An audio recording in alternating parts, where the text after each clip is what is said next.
سورۃ الانفال کی آیت نمبر 49 سورہ انفال کا 7واں رکوع اور 10ویں پارے کا 3 رکوع۔ اذ یقول المنافقون، جب کہتے تھے منافق،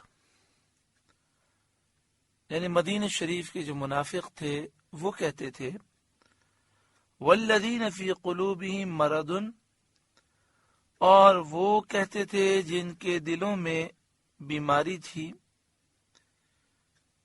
یہاں وہ مراد ہیں جو مکہ مکرمہ میں کچھ لوگ رہتے تھے جنہوں نے اسلام کا کلمہ تو پڑھ لیا تھا، مگر ابھی تک ان کے دلوں میں شک اور تردد باقی تھا۔ جب کفار قریش سید عالم صلی اللہ علیہ وآلہ وسلم سے جنگ کرنے کے لیے نکلے، یہ بھی ان کے ساتھ بدر میں پہنچے۔ وہاں جا کر مسلمانوں کو قلیل دیکھا تو شک اور بڑھا اور مرتد ہو گئے اور کہنے لگے غر ہؤلاء دینہم، کہ یہ مسلمان اپنے دین پر مغرور ہیں کہ اتنی قلیل تعداد ہونے کے صرف 2 گھوڑے لے کر مقابلے کے لیے نکلے ہیں، 6 زرہ ہیں، 8 تلواریں ہیں، اور اتنے بڑے لشکر سے مقابلہ کر رکھے ہیں۔ تو یہ مسلمان اپنے دین پر مغرور ہیں، ان کے دین نے انہیں دھوکے میں ڈالا ہے۔ اللہ تعالیٰ فرماتا ہے وَمَن يَتَوَکَّلْ عَلَى اللَّهِ، اور جو اللہ پر بھروسہ کرے اور اپنا کام اللہ کے سپرد کر دے اور اس کے فضل اور احسان پر مطمئن ہو، فَإِنَّ اللَّهَ عَزِيزٌ حَكِيمٌ، تو بے شک اللہ غالب حکمت والا ہے، اس کا حافظ اور ناصر ہے۔ اے مسلمان کہ دین نے انہیں دھوکے میں نہیں ڈالا، 8 تلواریں لے کر 1000 کے لشکر سے مقابلے کے لیے ایسے ہی کھڑے نہیں ہو گئے، بلکہ انہیں معلوم ہے کہ جو اللہ پر بھروسہ کرتا ہے اللہ ان کی مدد فرماتا ہے۔ وَلَوْ تَرَىٰ إِذْ يَتَوَفَّى الَّذِينَ كَفَرُوا الْمَلَائِكَةَ، اور کبھی تو دیکھے جب فرشتے کافروں کی جان نکالتے ہیں، یعنی وہ وقت جب فرشتے کافروں کی روح نکالتے ہیں، اس وقت کافروں کی بے بسی اگر تم دیکھو، یضربون وجوہہم وادبارہم، مار رہے ہیں ان کے منہ پر اور ان کی پیٹھ پر لوہے کے ہتھوڑے جو آگ میں لال کیے ہوئے ہیں، اور ان سے جو زخم لگتا ہے اس میں آگ پڑتی ہے اور سوزش ہوتی ہے۔ ان سے مار کر فرشتے کافروں سے کہتے ہیں وَذُوقُوا عَذَابَ الْحَرِيقِ، اور چکھو آگ کا عذاب، ذَلِكَ بِمَا قَدَّمَتْ أَيْدِيكُمْ، یہ مصیبتیں اور عذاب بدلہ ہے اس کا جو تمہارے ہاتھوں نے آگے بھیجا، یعنی جو تم نے کفر کیا اور گناہ کیے یہ اس کا بدلہ ہے۔ وَأَنَّ اللَّهَ لَيْسَ بِظَلَّامٍ لِّلْعَبِيدِ، اور اللہ بندوں پر ظلم نہیں کرتا، کسی پر بغیر جرم کے عذاب نہیں کرتا، اور کافر پر عذاب کرنا یہ عدل و انصاف ہے۔ جس نے کفر اختیار کیا، شرک اختیار کیا، جس نے گناہوں بھری زندگی گزاری، واقعی اس نے اپنے آپ کو برباد کیا۔ اس قلیل زندگی میں وہ عیش و عشرت کر لے، لیکن مرنا ضرور ہے، اور جب انسان کو موت آئے گی تو زندگی چاہے 60 برس وہ زندہ رہے یا 100 برس زندہ رہے، دنیا اس کے لیے 1 سیکنڈ جیسی ہوگی۔ جب موت آئے گی تو خیال کرے گا میں دنیا میں کیا رہا، کچھ بھی نہیں رہا، اور سارے مزے انسان بھول جاتا ہے موت کے ایک جھٹکے کو دیکھ کر۔ جن مزوں کے لیے انسان گناہ کرتا ہے یا کافر کفر اختیار کرتے ہیں، یہ سب مزے عارضی ہیں، تھوڑی دیر لذت ہوتی ہے، پھر اس کے بعد لذتیں ختم ہو جاتی ہیں، گناہ نامہ اعمال میں باقی رہتے ہیں۔ کدأب آل فرعون والذین من قبلہم، جیسے فرعون والوں اور ان سے پہلے لوگوں کا دستور، یعنی ان کافروں کی عادت کفر میں اور سرکشی میں فرعونی اور ان سے پہلے لوگوں کی طرح ہے۔ تو جس طرح وہ ہلاک کیے گئے، یہ بھی میدان بدر میں غزوہ بدر کے موقع پر قتل کیے گئے اور قید میں مبتلا کیے گئے۔ حضرت عبداللہ بن عباس رضی اللہ تعالی عنہما نے فرمایا، جس طرح فرعونیوں نے حضرت موسیٰ علیہ السلام کی نبوت کو یقین جان کر ان کی تکذیب کی، یعنی فرعونیوں کو یہ یقین تھا کہ موسیٰ علیہ السلام سچے نبی ہیں، پھر بھی انہوں نے موسیٰ علیہ السلام کو جھٹلا دیا۔ یہی حال ان لوگوں کا ہے کہ رسول کریم صلی اللہ علیہ وآلہ وسلم کی رسالت کو جان پہچان کر تکذیب کرتے ہیں، جھٹلاتے ہیں۔ کفروا بآیات اللہ، انہوں نے اللہ کی آیتوں کا انکار کیا۔ فأخذهم اللہ بذنوبہم، تو اللہ نے انہیں ان کے گناہوں پر پکڑا۔ ان اللہ قوی شدید العقاب، بے شک اللہ قوت والا، سخت عذاب والا ہے۔ اللہ تعالیٰ اپنی پکڑ سے ہمیں محفوظ فرمائے۔ اس جملے پر بار بار غور کرنا چاہیے۔ فأخذهم اللہ بذنوبہم، اللہ نے ان کے گناہوں کی وجہ سے انہیں پکڑ لیا۔ اللہ ہمیں گناہوں سے سچی پکی توبہ نصیب فرمائے۔ ذالک بأن اللہ لم یک مغیرا نعمتا انعمها علی قوم، یہ اس لیے کہ اللہ کسی قوم سے جو نعمت انہیں دی تھی بدلتا نہیں،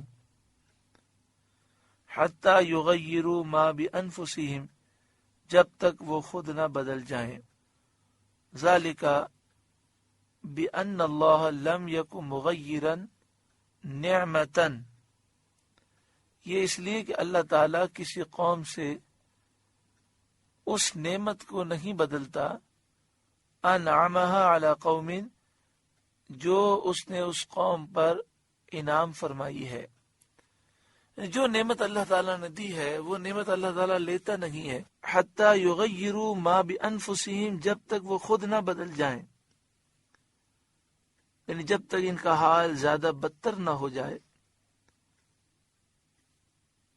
کافر گناہگار ہوتے ہیں، سیاکار ہوتے ہیں، پھر بھی نعمتیں ملتی ہیں، لیکن پھر وہ گناہوں میں آگے بڑھتے ہیں اور سرکشی کرتے ہیں، تو پھر اللہ تعالیٰ کی نعمتوں سے محروم ہو جاتے ہیں۔ جیسے اللہ تعالیٰ نے کفار مکہ کو روزی دے کر بھوک کی تکلیف دور کی، امن دے کر خوف سے نجات دی، اور ان کی طرف اپنے حبیب سید عالم صلی اللہ علیہ وآلہ وسلم کو نبی بنا کر مبعوث کیا۔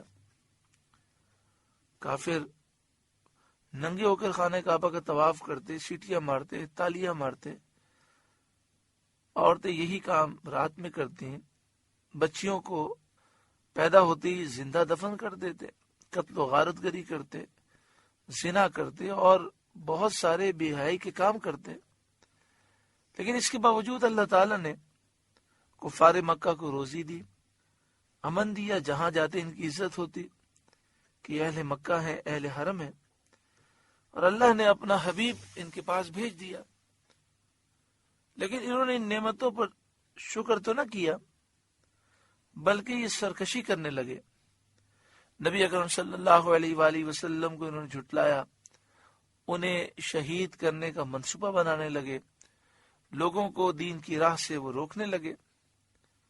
تو اللہ تبارک و تعالی نے ان پر قحط سالی مسلط کر دی، اللہ تعالیٰ نے ان پر خوف مسلط کر دیا۔ وَأَنَّ اللَّهَ سَمِيعٌ عَلِيمٌ، اور بے شک اللہ سننے والا، جاننے والا ہے۔ لہذا ہمیں بھی چاہیے کہ ہم اپنے حال کو برائی کی طرف لے جانے کے بجائے اچھائی کی طرف لے جائیں۔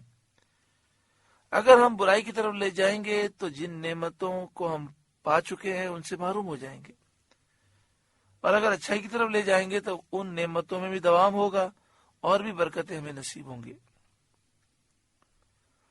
کدأب آل فرعون والذین من قبلہم، جیسے فرعون والوں اور ان سے پہلے لوگوں کا دستور طریقہ.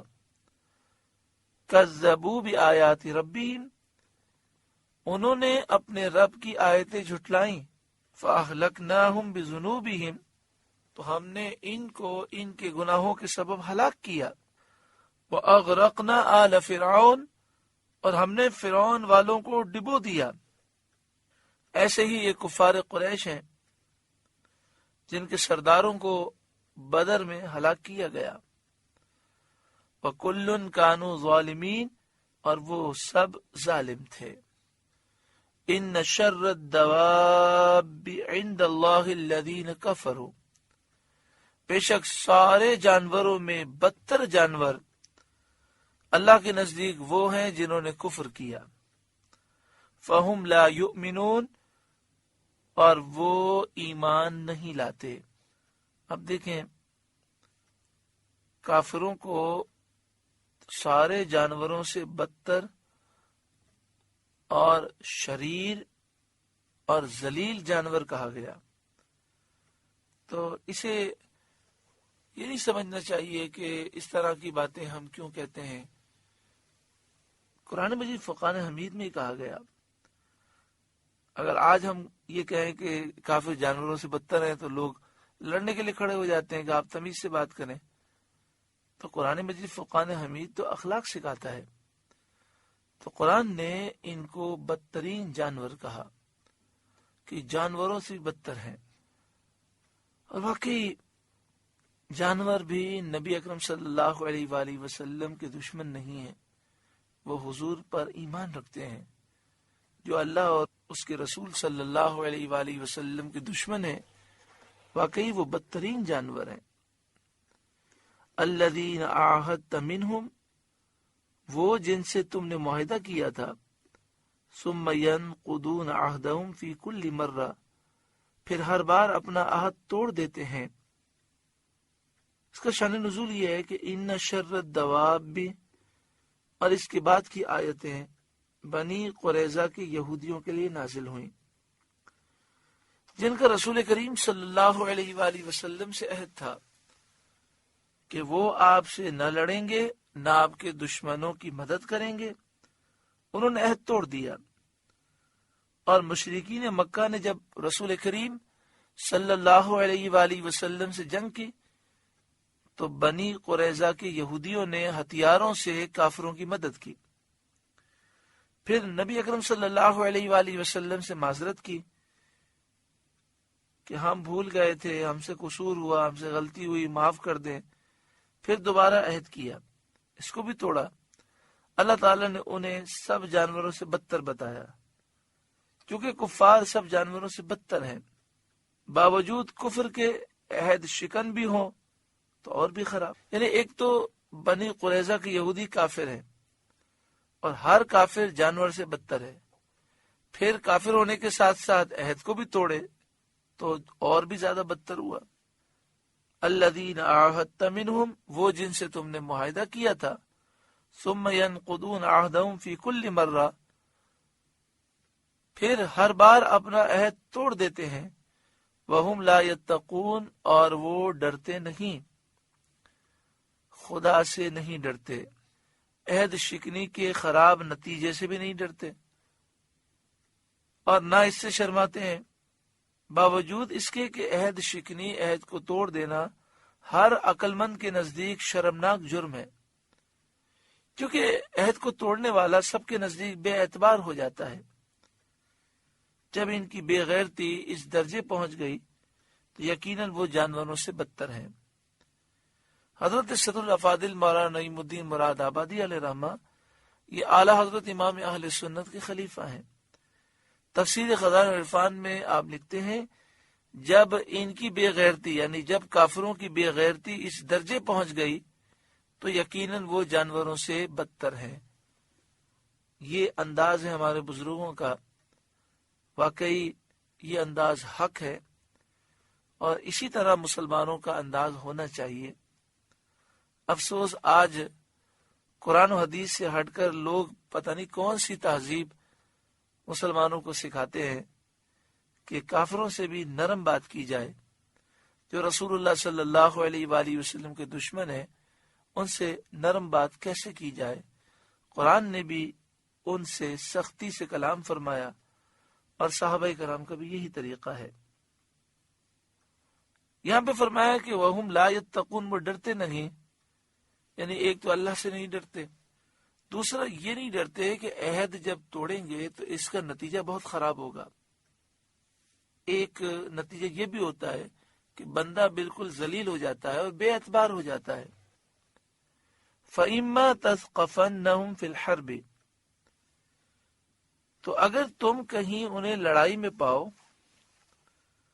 فَشَرِّدْ بِهِمْ مَنْ خَلْفَهُمْ، تو انہیں ایسا قتل کرو جس سے ان کے پسماندوں کو بھگاؤ، یعنی ان پر ایسا حملہ کرو کہ جو لوگ ان کے پیچھے ہیں اور ان کے سپورٹر ہیں وہ بھی ڈر جائیں اور وہ بھی تم سے خائف ہوں۔ ان کی ہمتیں توڑ دو، ان کی جماعتیں منتشر کر دو، لعلہم یذکرون، اس امید پر کہ شاید انہیں عبرت ہو اور وہ نصیحت حاصل کریں۔ مطلب پیارے بھائیوں، یہاں یہودیوں کے عہد شکنی کا ذکر ہے۔ آج مسلمانوں کا حال آپ کے سامنے ہے کہ آج کا مسلمان وعدے کی پابندی نہیں کرتا، معاہدہ کر کے توڑ دیتا ہے، کاروبار کر کے سودا کر کے پھر جاتا ہے، جھوٹ بولتا ہے، فراڈ کرتا ہے۔ نتیجہ کیا ہوا کہ آج دنیاوی اعتبار سے بھی ہم بے اعتبار ہو گئے۔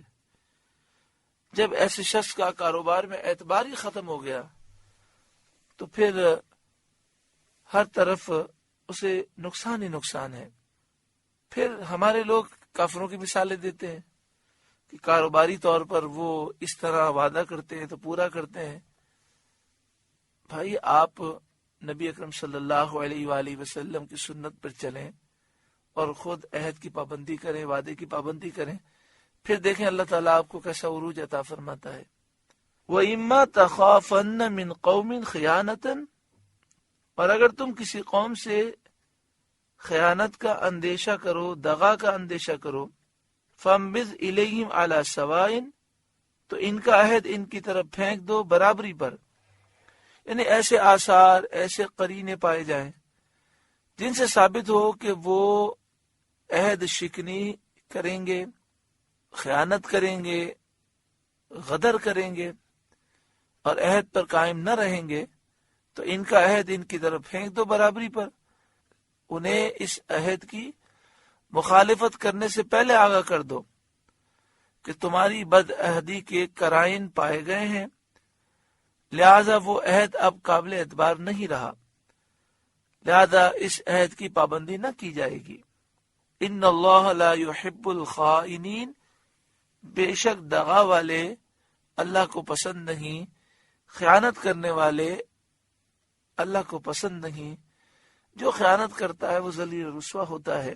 اللہ تعالیٰ ہر مسلمان کو خیانت کرنے سے محفوظ فرمائے۔ سورہ انفال کا 7واں رکوع مکمل ہوا۔ اللہ تعالیٰ اس رکوع کے نور سے ہمارے قلوب کو روشن اور منور فرمائے۔ آپ سے گزارش ہے کہ قرآن کے اس پیغام کو آگے پہنچا کر ثواب جاریہ حاصل کریں۔